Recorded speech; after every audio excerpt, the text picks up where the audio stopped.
guys, so ganito po ang kalagayan dito sa probinsya namin sa Masbate. So kahit hindi naman dito darahan yung bagyo, so ganito po ang kalagayan sa dalampasigan namin, so dito sa Baybayin, sobrang laki po ng alon at talaga po delikado po sa mga maliliit na mga bangka na palaot. So napakalakas po dito ng alon mga kaibigan. Kaya po sobrang laki po. Kahit na malayo yung bagyo dito sa amin. So lahat po ng mga may bangka po, mga sasakyang pandagat ay lahat po ay nakalagay na sa sa taas para maging safety yung mga sasakyan nila. At saka ito po yung madilim. Ito po, tingnan nyo. Ito.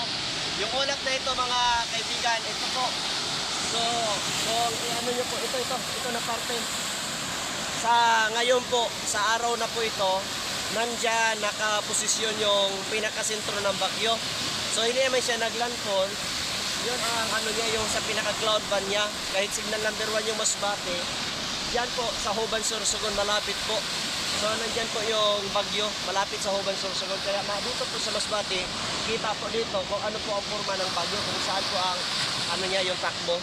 So, mga kaibigan at mga kababayan natin, lalo na dito sa probinsya ng Masbate, sa Bicol Region, mag-pray po tayo at mag-ingada po tayo kung ano man ang mangyari sa araw nito, kung ano man ang mga trahedya, kailangan mag-pray tayo para bigyan tayo ng gabay ng Panginoon dahil hindi natin alam yung hagupit ng bagyong Pipito kasi super typhoon na po siya mga kaibigan, no?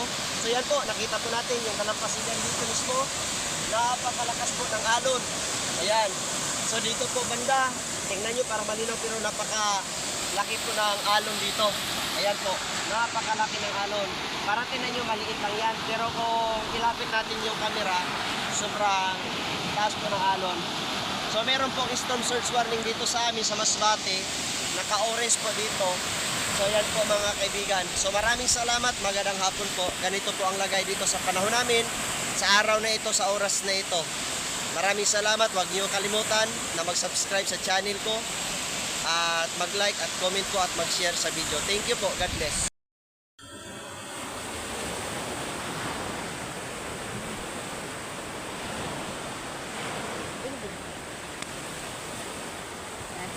Picture ang ingon video.